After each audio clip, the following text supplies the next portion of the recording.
Di hari pertama dibukanya ekspor CPO, pemerintah mengklaim harga dan pasokan minyak goreng curah sudah kembali stabil.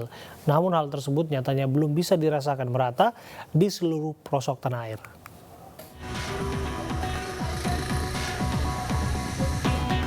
Hari ini, pemerintah resmi kembali membuka keran ekspor CPO. Harga minyak goreng pun diklaim sudah menurun. Begitu pula dengan stok minyak goreng yang diklaim sudah melimpah. 120 juta liter minyak curah sudah berada di pasar dengan harga yang sudah mendekati HET di 4.000 tempat. Meski demikian, turunnya harga minyak goreng belum menjangkau seluruh lokasi. Salah satunya di Mandailing Natal, Sumatera Utara. Walau jumlahnya sudah melimpah, harga minyak goreng curah masih di atas harga eceran tertinggi. 16 bang, pakai plastik, pakai tempat 15 tengah bang. Itu udah turun atau belum ini? Sama aja bang, harga yang kayak kemarin. Masih tetap juga ya? Iya bang. Guna memastikan warga mendapat harga minyak goreng curah sesuai HET, pemerintah menginisiasi program minyak goreng rakyat. Sasarannya adalah 40 juta keluarga dengan menjangkau 30.000 pengecer. Namun syaratnya, warga harus menunjukkan KTP untuk bisa membeli 1-2 liter minyak per hari. Namun di samping itu, publik masih menanti kapan harga minyak goreng bisa kembali ke harga semula dan merata ke seluruh pelosok tanah air tanpa diiringi syarat-syarat tertentu.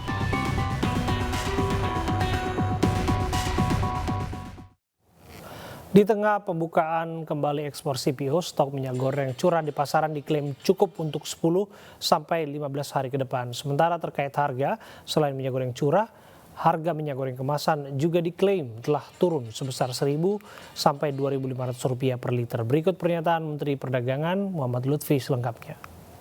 Kalau stok secara kuantitasnya sebenarnya sudah banyak sekali, apalagi ketika ditutup oleh pemerintah ekspornya itu, kita sudah melihat bahwa setidaknya ada 120 juta liter di pasar sekarang ini berbentuk curah yang masih berjalan. Jadi artinya ini sudah lebih cukup sekali untuk kebutuhan paling tidak dalam 10-15 hari ke depan, dan ini akan ditambah terus dengan program yang baru ini. Lihat harga minyak goreng curah dari telahan Satgas Pangan memang sudah terdeteksi menurun, bahkan di beberapa tempat, di 4.000 tempat, dari 17.000 pasar di seluruh Indonesia sudah mendekati daripada harga eceran tertinggi atau HET.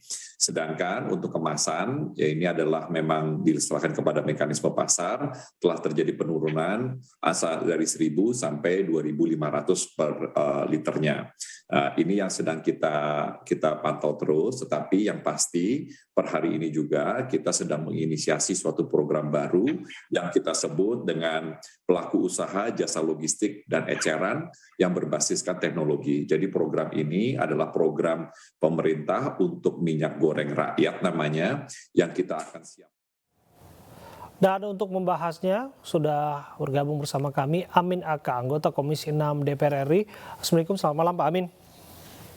Waalaikumsalam, selamat malam Mas Abraham. Ya Pak Amin, nyatanya harga minyak goreng curah utamanya belum merata di seluruh tanah air. Menurut info pangan Jakarta, per hari ini harga minyak goreng curah naik, yaitu sampai di kisaran Rp19.000. Kalau melihat fenomena ini apa yang terjadi?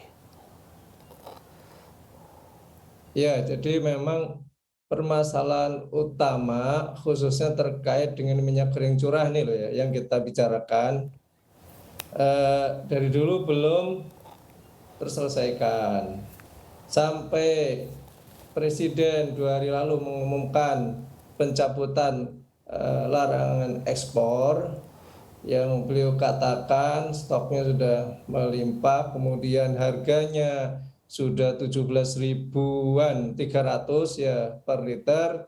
Itu kami cek di pasar, dan juga kami mendapat informasi dari Ikatan Pedagang Pasar Indonesia itu, baik stok maupun harga itu masih belum seperti apa yang diinformasikan.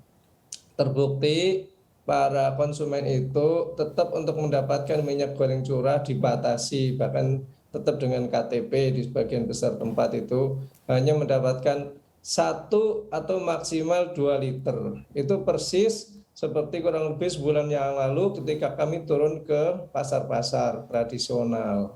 Dan harganya pun masih juga berkisar 19.000. Memang variasi ya, ada yang 18.000 sekian sampai 20 ribuan.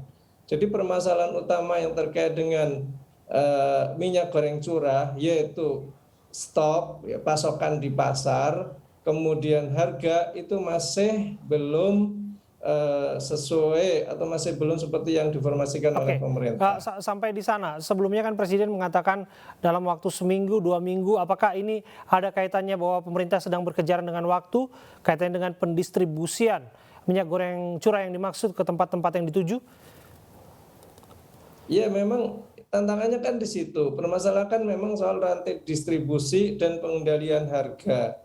Ya permasalahannya ya di situ. Kalau bicara hitung-hitungan stok melimpah, iya, bahkan sebelum ada kebijakan larangan ekspor dengan kebijakan DMO 20% itu hitung-hitungannya melimpah gitu. Tapi kan kenyataannya di lapangan tidak melimpah. Tetap masyarakat sulit untuk mendapatkan sesuai dengan kebutuhan, khususnya kalau pelaku usaha mikro itu kan kebutuhannya bisa 5 liter ya sehari atau bahkan lebih karena untuk usaha. Kalau untuk konsumen mungkin 1 liter sehari, beli 1 liter bisa untuk beberapa hari ya 10 hari gitu. Dan harganya kan masih tetap tinggi. Jadi tantangan pemerintah ini kan bagaimana menjamin 2 hal itu, pasokannya melimpah dan tersalurkan merata ke seluruh masyarakat di Indonesia. Kalau soal teknis ya kita semua bisa punya usulan ya, punya pikiran. Tapi pemerintah dengan semua perangkatnya ya yang lengkap dari pusat sampai daerah kan mestinya bisa melaksanakan ini dalam waktu yang tidak terlalu lama. Oke, saya mau ajak Anda justru ke sana soal teknis. Karena kan sudah ada mekanisme yang disiapkan oleh pemerintah bahwa nanti akan menggunakan KTP, dijatah dan lain sebagainya. Anda melihat ini memang nggak jauh berbeda dengan apa yang sudah dilakukan sebelumnya. Menurut Anda, apakah cara-cara seperti ini akan efektif? Ya kan pemerintah mestinya bisa memanfaatkan ya BUMN pangan, bisa Bulog atau ID Food, itu kan juga tempat-tempat titik-titik memiliki tempat-tempat penyebaran yang merata di seluruh Indonesia, atau IKP sendiri itu menawarkan diri ada ribuan titik pada pasar tradisional di Indonesia. Tinggal mereka diberi kepercayaan dan dikontrol gitu aja. Itu bisa juga pemerintah memanfaatkan teknologi digital, misalnya menggunakan aplikasi Android, yang bisa di-download, kemudian bisa di-scan KTP, ya, dan itu sehingga tidak terjadi salah sasaran dan minyak goreng curah ini benar-benar jatuh kepada pihak-pihak yang berhak, yaitu masyarakat berpenghasilan rendah dan pelaku usaha mikro. Itu sebenarnya itu.